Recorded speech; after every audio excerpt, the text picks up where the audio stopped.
السلام عليكم ورحمة الله وبركاته. منورين فيديو الصندوق الأسود. الناس مستنية الفيديو بتاع الصندوق الأسود، أهم فيديو في القناة عندي. أنا بعتبره من رقم واحد في القناة عندي. ليه؟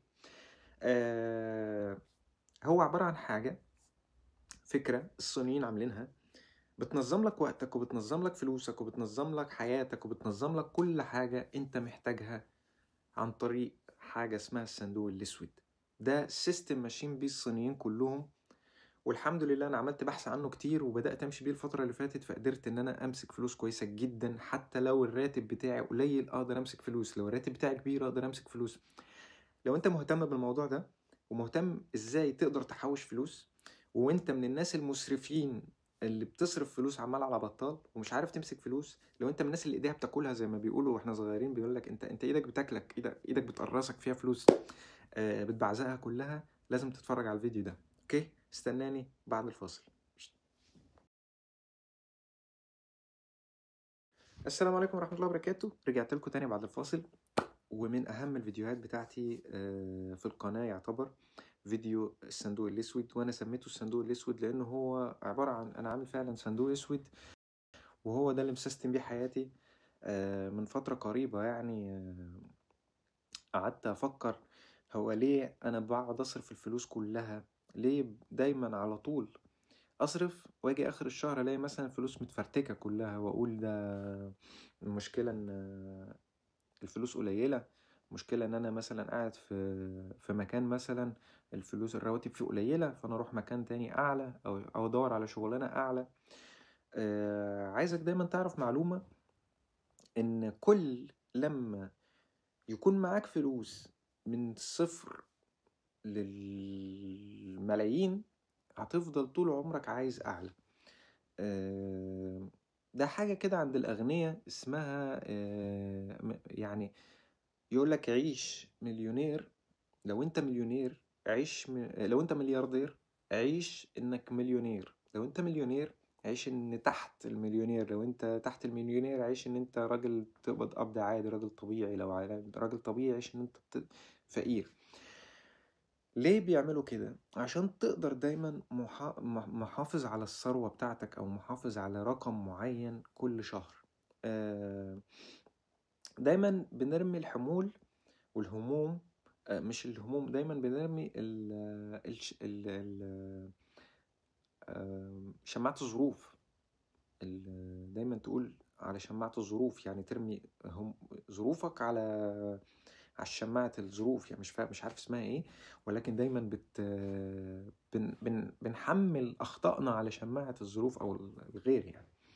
فدايما الحجة، انا البلد اللي انا فيها مفيهاش فلوس، دايما الحجة اصل الفلوس اللي بتيجي بتروح. الحجة ان انا لو رحت مكان تاني هيكون احسن. احنا دايما بنبص لفوق، حاول دايما تبص لتحت. يعني فيما معناه اعمل ايدك كده، انت ده وده اللي فوقك. انت بتقبض 1000 وبتصرفها كلها، واللي فوقك بيقبض 2000، وعلى فكرة لو بقيت مكانه هتصرفها كلها، لأن هي المشكلة مش في ال2000 ولا في ال1000، المشكلة فيك. وده اللي أنا اكتشفته، المشكلة كانت فيا. فلو انت بصيت على اللي فوق ده هتفرتك ال2000، لو انت بصيت على اللي تحتك اللي بيقبض 500 هتفرتك ال500. تمام؟ كل ما الفلوس بتزيد كل ما طموحك بيزيد، كل ما مصاريفك بتزيد، كل ما انت بتزود لود على نفسك. يعني اللي عنده عجلة ما بتصرفش بنزين، ما بتصرفش حاجة، هي مصاريفها قطع غير بسيطة، مش عارف ايه، باظ الكاوتش اتخرم، مش عارف ايه الحاجات البسيطة، فبيصرف على قد الامكانيات بتاعته لانه ما عندوش الا عجلة. مجرد ما يجيلك زيادة فلوس هتروح تشتري موتوسيكل، هتبدأ تزود عليك بنزين، هتزود عليك زيت، هتزود عليك قطع غيار، هتزود عليك رخص ونمر ومش عارف ومرور وبتاع. مجرد ما تزيد معاك الفلوس شوية هتروح تجيب عربية، هتزود عليك اكتر، العربية قطع غيارها اغلى واكتر. هتبدأ بقى تدخل لو انت فضلت للحد بتاع الفلوس ده هتبدأ دماغك تاكلك في انك دايما الانسان عايز يجيب حاجات كتير. فهتبدأ دماغك دايما تاكلك ان انت عايز تجيب نوع تاني من العربيات، اصل العربية دي مش مريحة وانت بتقفل الباب التكة بتاعته مش التكة اللي انت عايزها، اصل الكرسي مش مريح وانت قاعد، اصل مش عارف المرايات ما بتفتحش كهرباء، اصل مش عارف العربية الكبوت ما بتفتحه، شكل الموتور ملكفت في بعضه، فعايز موتور كده اللي هو الفخم، عايز ماركة الناس كلها بتتكلم عنها. لما تجيبها تبدأ تقول ايه، هو الطيارة بكام؟ عارف انت الخيال القاتل ده، كلنا عندنا نفس الموضوع ده، مش عندك لوحدك. فالفكرة هنا بقى في ايه؟ تعال نسيستم امورنا وتمشي على قدك، وكمان تحوش. الناس اللي ايديها بتاكلها ما بتعرفش تحوش، انا منهم، بس دلوقتي بقيت بحوش غصب عني. تمام. تعال نشوف الصندوق الاسود ده ممكن يعمل ايه. اول حاجة انا بتكلم على الناس اللي بتقبض اجر يومي، ما بتكلمش على الناس اللي بتشتغل وبتقبض بالشهر، لان اللي بيقبض بالشهر هو كده كده مسيستم اموره، هو عارف ان اخر الشهر بيجيله رقم فبيدفع منه كتك تك تك تك تك السلام عليكم. تمام. لكن اللي بيقبض اجر يومي بيجي اخر الشهر بيلاقي ما عندوش حاجة. كل اللي بيشتغل اجر يومي بيجي اخر الشهر ما بيلاقيش عنده ولا مليم. ودي ده ان ما مشيتش بالطريقة اللي انا بتكلم عليها، بالطريقة اللي أنا بتكلم عليها دي، عشان تقدر تحوش فلوس. هتعمل إيه يا معلم؟ أنت مثلا وليكن عايش وبتقبض مثلا في اليوم مثلا، وليكن ده اكزامبل، أوكي؟ بس فور اكزامبل يعني، وليكن مثلا بتقبض 100 في اليوم، أيا كان، دي 100 جنيه 100 دولار 100 يورو أيا كان، ماليش دعوة يعني. 100. هتعمل إيه؟ لو انت حسبتها مش هتعرف تحسبها. لو جبت ورقة وقلم وجيت تحسبها مش هتتحسب معاك، ان انت هتيجي تحسب تقول انا بقبض كام كل اخر شهر. فممكن يوم يكون مفيهوش شغل تقبض اقل، لو انت سواق مثلا هتلاقي اقل. ممكن يكون يوم اعلى، ممكن يكون يوم 50، ممكن يكون يوم 70، يوم 80، ممكن يوم 200 300. انت ازاي تقدر تعمل لنفسك سيستم في الفيلم الهندي ده؟ لان انت عايش في دوامه، انت طالع ما انتش عارف اجر اليوم ايه، انت ممكن اليوم تطلعه فتبقى يعني العمليه بايظه خالص، فتجيب 50 جنيه مثلا في اليوم، بس هتطلع هتجيب فلوس. تمام. ازاي تقدر تسند نفسك في وقت الشده زي ما بيقولوا، لان انت مالكش حد يسندك يعني. فازاي تقدر تسند نفسك، وازاي تقدر تحوش فلوس اخر الشهر وتلاقي معاك ربح. نفترض مثلا ان انت بتسوق سواق مثلا تاكسي، مثلا سواق اوبر، سواق ايا كان. هتيجي مثلا هتقبض 100 جنيه. اعمل صندوق اسود، انا مسميه صندوق اسود، انا عامله صندوق اسود جامد جدا وبحبه. ساعات اخر الشهر كده اما افتحها الاقي في فلوس واخدها وما اشتريش ولا حاجه، اروح احطها في البنك ولا اعمل اي حاجه تانية بس. اوكي. المهم، هتعمل ايه؟ هتطلع تشتغل، هتاخد الفلوس كل يوم وانت مروح البيت، عارف اكن ابوك او امك قاعد في البيت، فوانت داخل لازم تديله جزء من الفلوس. عارف مراتك لما تبقى قاعده بتقلشك في الفلوس كل ما تيجي داخل، عارف الست اللي هي المفتريه اللي وانت داخل تقول لك فين الفلوس الاول قبل ما تدخل؟ اعتبر الصندوق ده الست المفتريه. لازم تعتبر كده، ولو ما اعتبرتش كده مش هتعرف تنجح. عندك الصندوق ده حطه على باب البيت وانت داخل، بس مش جنب الحرامي يعني. مش الحرامي يدخل يعطر في الصندوق فيتوكل على الله، لا يعني. حط الصندوق بعيد شويه، بس انت ايه، اول ما تدخل تصبح على الصندوق تروح ايه، حاطط في الصندوق مبلغ 20% او 25% من ربحك اللي انت بتكسبه يوميا. تمام. وليكن مثلا انت هتكسب 100، حط مثلا كل يوم 25. تمام. لو هتكسب 1000 كل يوم حط 250، على حسب الرينج اللي انت بتكسبه. كسبت 50 هتحط الرينج يعني اللي انت بتكسبه. تمام. تحط رينج 25%، انت مش حاطط ده ثابت، انت حاطط 25% او 20% على كل شغل اشتغلته يوميا على حسب القيمة اللي دخلت لك، مش ملزم برقم معين. هو من الافضل ان تلزم برقم معين عشان تقدر تعافر وتقدر تجمع الرقم وتجمع فوقه شوية، فترجع فتلاقي نفسك اجتهدت في الشغل وعندك هدف. تمام. هنوصل لده بعدين، انت اوتوماتيك هتوصل. تمام. المهم، بترجع انت البيت ب100 جنيه او 100 دولار ايا كان، تاخد منها 25 حطهم في الصندوق. اوكي. خدت ال25 حطيتهم في الصندوق، الباقي ده بتاعك. فرتكه، يعني عيش، الباقي ده خده، اشرب بيبس زي ما بيقولوا، اتعشى بيبس. هتعمل ايه يا معلم؟ لما تحط الفلوس دي في الحصالة اللي انت عاملها الصندوق الاسود ده، الفلوس دي راتبك اخر الشهر، كأنك موظف حكومة او موظف في مكان، انت عامل لنفسك كده وظيفة. ده صندوق الوظيفة، صندوق الكارير اللي اخر الشهر بتيجي تفتحه تلاقي فيه الربح بتاعك. الصندوق ده لازمته ايه؟ عشان تلاقي عندك رقم في الاخر في البنك، لما تيجي تعمل حاجة كبيرة عندك، أو تيجي تاخد شقة مثلا، أو تيجي تعمل حاجة في حياتك، تسافر تعمل حاجة ناجحة في حياتك، أو محتاج رقم في وقت محدد في ظروف محددة، تلاقي عندك رقم في البنك، وتلاقي عندك في هامش ربح. تمام. دايما يوميا اعمل ده، هتلاقي في اخر الشهر مثلا لو انت بتحط من 125، هتلاقي في اخر الشهر عندك رقم مثلا، وليكن مثلا هنقول هتلاقي عندك 2000 جنيه في الصندوق، او 2000 دولار، او ايا كان. العقل اوتوماتيك بيسيستم نفسه على حسب الفلوس اللي في ايدك. تمام. عامل زي ايه ما تكون رايح تقبض الراتب بتاعك اخر الشهر، تحس تقول ايه ده العربية، تحس عارفة ان انا قبضت العربية، تقول مثلا عندك عربية فتقبض من هنا، تحس العربية بتقول لك انت قبضت فادفع بقى. في ناس عندها الحاجات كده، ولكن هي مش العربية اللي بتقول لك، هو انت عقلك اللي سيستم انك قبضت فجاب لك مبرر عشان تدفع الفلوس. دايما يقول لك ايه، ارمي كل الحاجات وقت ما الراتب ينزل، اجل لحد ما الراتب ينزل، اجل لحد ما الراتب، يعني مثلا عربيه عطلت، فمش عطلت فيها هبل يعني، يقول لك اجل لحد ما الراتب ينزل. عايزين نجيبوا النبي اطباق في البيت، اجل لحد ما الراتب ينزل. عايزين نجيب مش عارف ايه، اجل لما الراتب ينزل. تمام. ايه رايك لو الراتب ما نزلش هتعمل ايه؟ اسال نفسك كده السؤال ده، لو الراتب ما نزلش هتعمل ايه؟ هتضطر تحاول تتلصق، يعني مش عارف تتلصق، في بلدنا يعني اسمها التلصق، اللي هو تعمل اي حاجه في اي حاجه، بس المهم ما معكش فلوس دلوقتي فتمشي حالك، اللي هي مشي حالك يعني وليكن معاك مثلا تيشيرت قديم، بنطلون قديم، وانت ماشي نفسك لحد اخر الشهر بالبنطلون القديم ده، وضاغط على نفسك ان انت تكمل في الشغل وبتاع، وها بالهدوم القديمه دي لحد ما الراتب ينزل. الراتب ما نزلش هتعمل ايه؟ هتقعد من الشغل مش هتروح، ولا هتروح الشغل؟ هتروح الشغل بنفس الهدوم القديمة لحد الشهر اللي بعده، لحد ما الراتب ينزل، لأن العقل عارف إن مفيش فلوس جت، فمش هيقولك هات حاجة، هات منين؟ ما هو لنفسه هتلاقيه سكت، قالك خلاص يعني الراجل ده ميؤوس منه، هوبليس كيس، مفيش فايدة. تمام. ففكرة الصندوق إنها بتسيستم عقلك يتحكم في فلوسك، ما يبقاش همجي. ليه؟ لأن أنت دايما لما تحط الفلوس في الصندوق هيتبقى معاك مثلا من 100، هيتبقى معاك مثلا 75.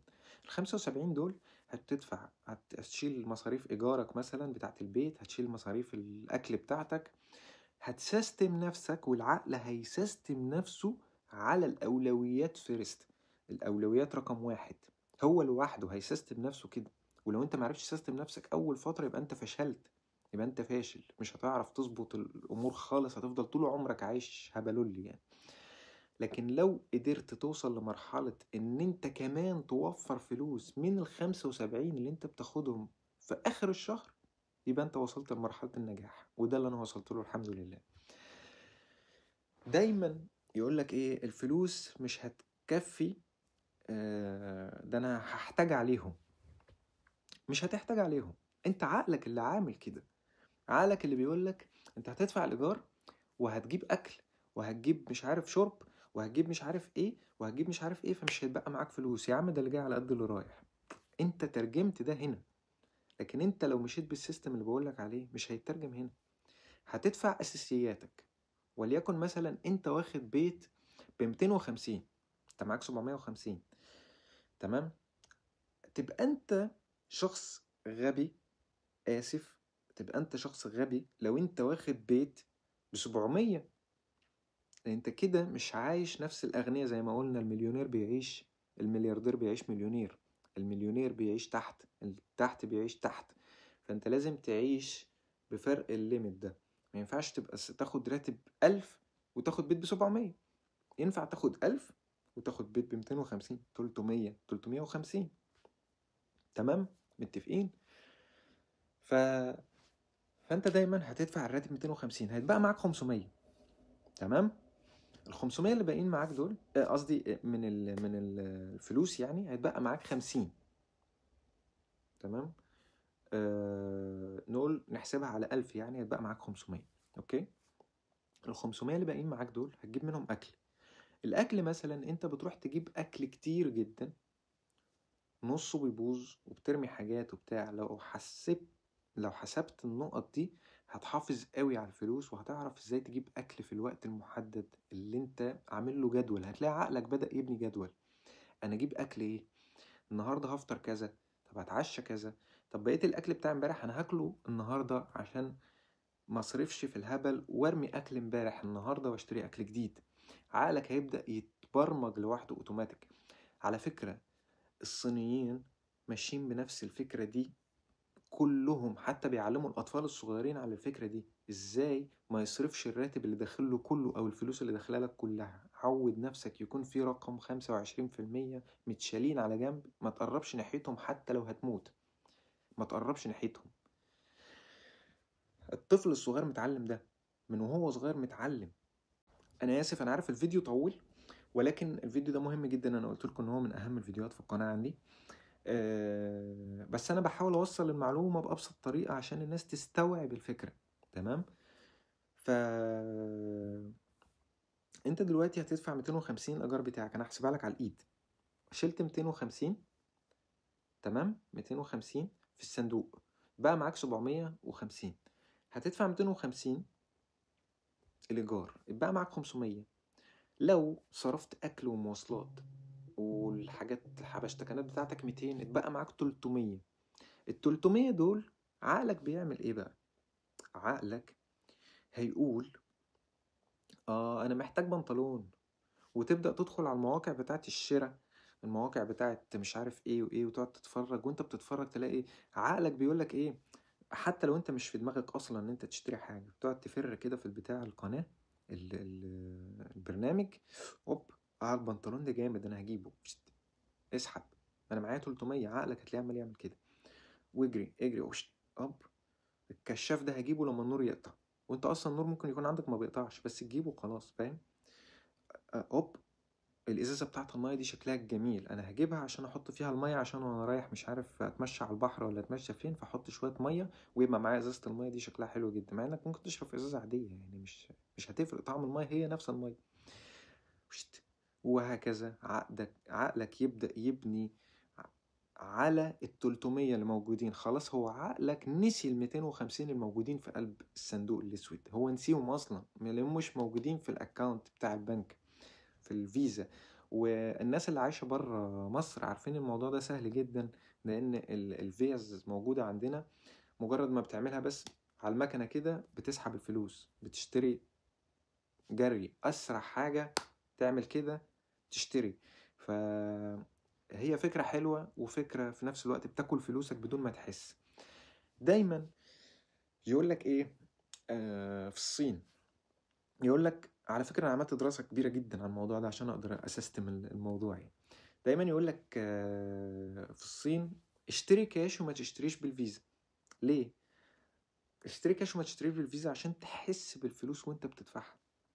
دايما لما تمسك فلوس في ايدك وتروح تشتري حاجة، هتقعد تعد، فهتحس الفلوس كتير، فهتحس ان هدفع الفلوس دي في البتاع ده، حد يغميني يا جدعان، ولا حد يكتفني، ولا اعملوا اي حاجه غير الموقف البايخ اللي انا فيه. انا مش عايز احط الفلوس دي كلها. ولو حطيت الفلوس هتفضل تفكر فيها طول الوقت. مثلا تليفون هتشتريه، هتفضل تفكر في البتاع، اوف الفلوس كتير، ده انا عمال اعد في الفلوس بقالي ربع ساعه، ايه ده، هو في كده؟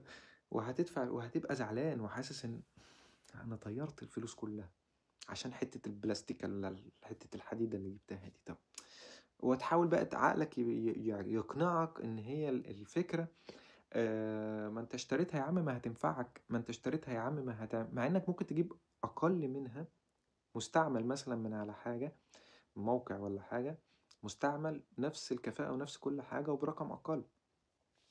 دايما الصينيين يقولك ايه، يقولك ليه تشتري جديد لما ممكن تشتري مستعمل بنفس الكفاءة وبأقل السعر. يعني مثلا تشتري مثلا وليكن تليفون غالي جديد، طب ما تشتريه من على حد يكون مش عايزه مستعمل وتوفر الفلوس دي وانت اولى بيها. المهم لما تدفع بالكريدت بيكون سهل وما بتحسش بالفلوس، يعني ما فيش سنس ده بتاع الفلوس ان انت دفعت، ما بتحسش، انت بتعمل تيت وتاخد الحاجة وتمشي، ما عندكش الفيلينج اكن واحد ضرب سكينة في قلبك وانت بتدفع كاش. فانت دايما حاول تدفع كاش عشان تحس بانك بتضيع الفلوس. تمام. دايما هتلاقي العقل بيقولك ايه، بيقولك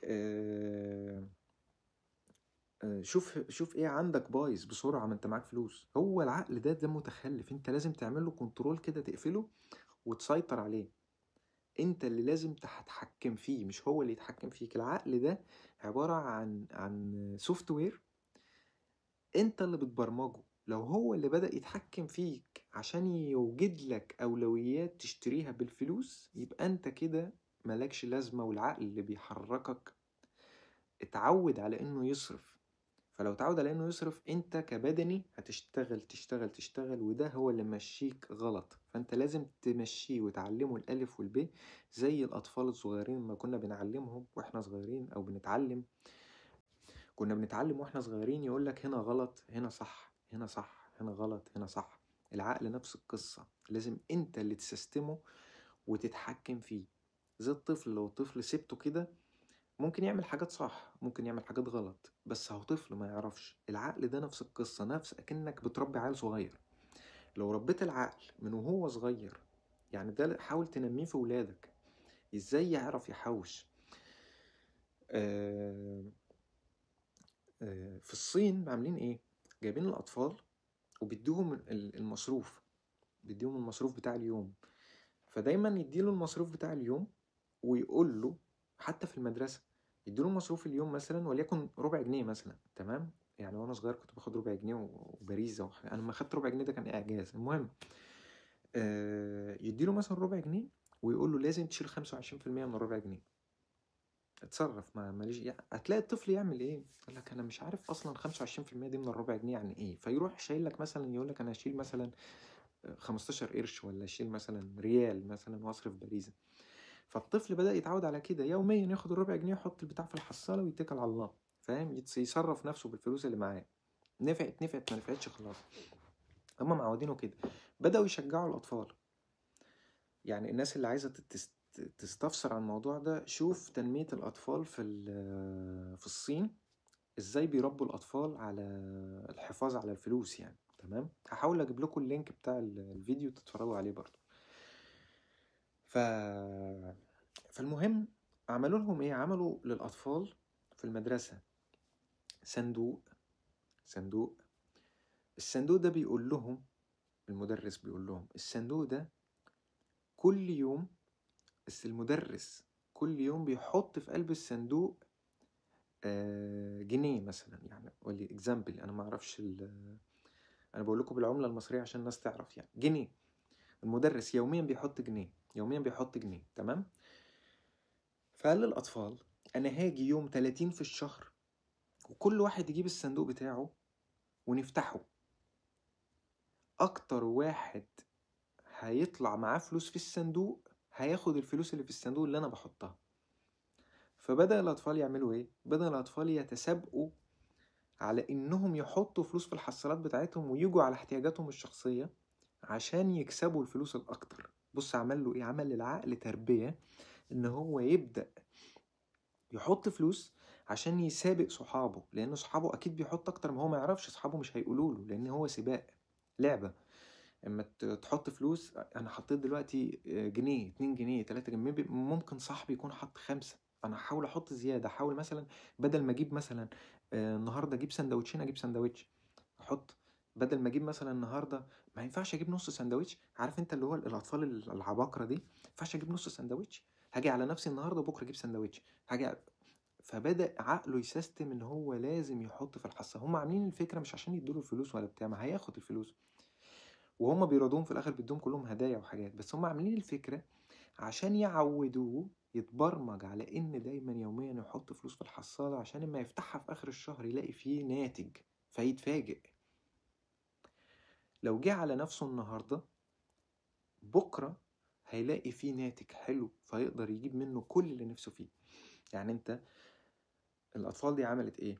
فعشان أكمل لكم الموضوع، بدأوا يحطوا فلوس في قلب الحصالة وراحوا فتحوها آخر الشهر. في ولد كسب، خد الفلوس كلها. أول ما خد الفلوس كلها راح عمل ايه؟ راح جاب حصالة تانية وحط فيها كل الفلوس وخد منها جنيه، وراح رايح جايب سندوتشات وجايب أكل وجايب حاجات وبتاع. معاه ملياردير، جاب عمل ثروة، وراح جايب سندوتشات وجايب أكل وقعد ياكل وبتاع وكل كل اللي نفسه فيه في وقت واحد. تمام.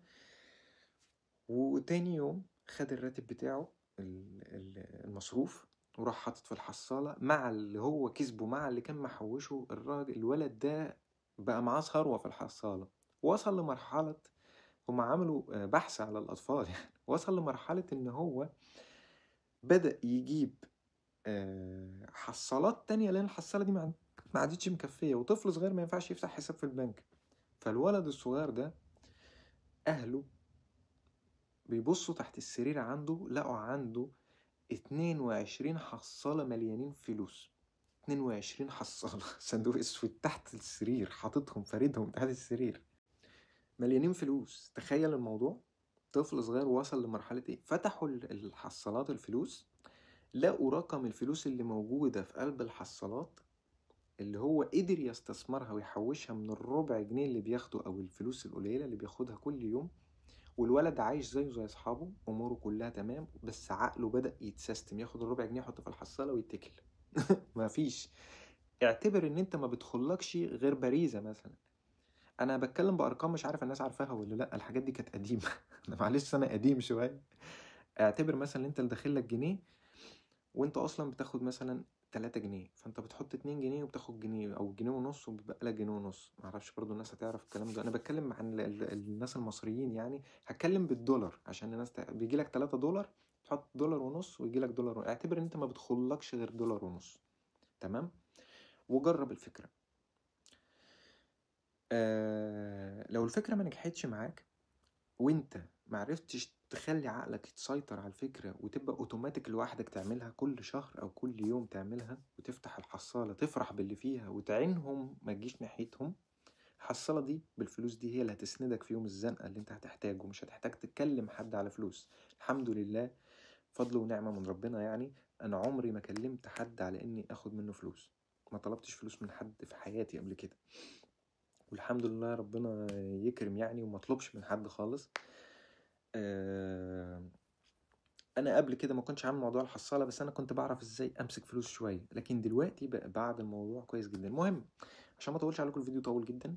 بعد ما تعمل الموضوع، لو انت وصلت لمرحله ان انت قدرت تحوش فوق ال 25% اللي انت بتحطهم في الحصاله، تحوش اخر الشهر وتحطهم معاهم، يبقى انت نجحت 1,000,000%. لو انت ما قدرتش تحوش وايدك جت على الحصاله وفتحتها وبدات تسحب منها وتقول اصل وتعلق شماعه الظروف، اعتبر ان انت فاشل جدا ومش هتنجح في اي حاجة في حياتك. لان بداية الاستثمار وبداية النجاح ان انت تبقى معاك فلوس وتقدر تعمل حاجة كيان في حياتك، هو ان انت تقدر تحافظ على الفلوس اللي داخلالك. دايما الناس الاغنياء بيقولك لو انت قدرت تحافظ على الفلوس اللي في ايدك، هتقدر ازاي تستثمر وتعمل نجاحات في حياتك. ودايما ما حد غني مثلا يقولك ايه، آه انا عايز ابني ما دلعوش ما ادوش فلوس، لان لو اديت له فلوس دلوقتي مش هيعرف طعمها، هيصرف عمال يبعزق، ما هوش فاهم حاجه، مش عارف جت ازاي. فلازم يخليه يشقى ويتعب عشان يعرف الفلوس جت ازاي، عشان يقدر يحافظ عليها. اللي انا بقول لكم عليه ده فكره لان انت تخلي عيالك او تخلي نفسك تحافظ على الفلوس. لو قدرت تحافظ على الفلوس وتخلي عيالك بهذا السيستم، توقع ان انت هتجني ثمار ما تتخيلهاش في حياتك.